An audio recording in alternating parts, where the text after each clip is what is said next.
খুলনায় বিভিন্ন দফতরের চলমান উন্নয়ন প্রকল্পের ৬টি কাজ করছে ঠিকাদারি প্রতিষ্ঠান মাহবুব ব্রাদার্স, যার সবগুলোতেই ধীর গতি। খুলনা সিটি কর্পোরেশন, উন্নয়ন কর্তৃপক্ষ, সড়ক বিভাগ ও বিশ্ববিদ্যালয়ের এসব কাজের টাকার অঙ্কে মূল্য ৫৫৯ কোটি ৯ লাখ টাকা। খুলনা সিটি কর্পোরেশনের আধুনিক বর্জ্য পরিশোধন কেন্দ্র এবং কুয়েট অ্যাপ্রোচ রোডের মেয়াদ শেষ হয়েছে গত জানুয়ারিতে, যেখানে পরিশোধন কেন্দ্রের কাজ হয়েছে মাত্র ৩৫%।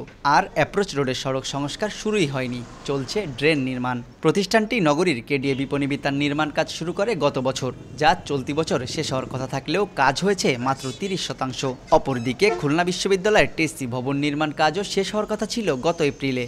৪তলা ভবনের নিচতলার কাজই শেষ হয়নি এখনও। কয়েক দফায় সময় বাড়িয়ে সড়ক বিভাগের একটি কাজ সম্প্রতি শেষ হয়েছে, অপরটি চলমান। সব মিলিয়ে ভোগান্তির চরমে নগরবাসীর। রডগুলা রয়েছে, যদি একটা কোনো সমস্যা হয় এখানে কাস্টমার আসে আর কে যাতে ঘুরে চলে যায়। চলাচলতে খুব অসুবিধে, এর জন্য আমরা চলতে পারি না, অ্যাক্সিডেন্ট হচ্ছে। ঘন যানবাহন যখন যায় এখান দিয়ে, তখন এখান থেকে অনেক ধুলোবালি সৃষ্টি হয়। হ্যাঁ, এটা কিন্তু আমাদের সমাজের জন্য অনেক ক্ষতিকর। অ্যাক্সিডেন্ট হচ্ছে, মানুষের দুর্ভোগ অনেকটা বেশি হইতেছে। প্রতিষ্ঠানটির একসঙ্গে এত কাজ করার সক্ষমতা আছে কিনা যাচাই করে জবাবদিহিতার আওতায় আনার পরামর্শ অর্থনীতিবিদদের। সরকারি কর্তৃপক্ষের দিক থেকে কোনো অবহেলা আছে কিনা, তাহলে সেখানে দায়ী একইভাবে দুই পক্ষও হতে পারে। ঠিকাদারি প্রতিষ্ঠান তার প্রাতিষ্ঠানিক অক্ষমতা, জনবল, মেশিনারিজ, অর্থ, এইগুলার ক্ষেত্রে তার দুর্বলতা আছে কিনা।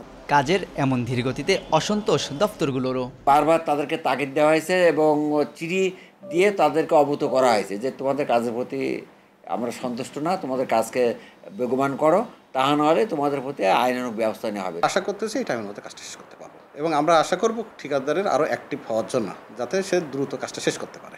এ নিয়ে প্রশ্ন করা হলে নানা অজুহাত দেখিয়ে নির্ধারিত সময়ে কাজ শেষ করার আশ্বাস ঠিকাদারি প্রতিষ্ঠানের। ওয়াসার ইয়েটা শেষ হলে তারপরে আমরা কাজ শুরু করলে সময় শেষ হবে। আর সিটি কর্পোরেশনের কাজটাও আপনার বর্জ্য ব্যবস্থাপনা, ওটার কাজও চলমান আছে। গত ৩০ জুনের মধ্যে কেসিসির বর্জ্য শোধনাগার কাজ শেষ না করলে ঠিকাদারি প্রতিষ্ঠানকে কালো তালিকাভুক্তির নির্দেশ দিয়েছিল স্থানীয় সরকার মন্ত্রণালয়। তবে সেই সময় কিছুটা বৃদ্ধি করা হয়েছে। তানজিম আহমেদ, সময় সংবাদ, খুলনা।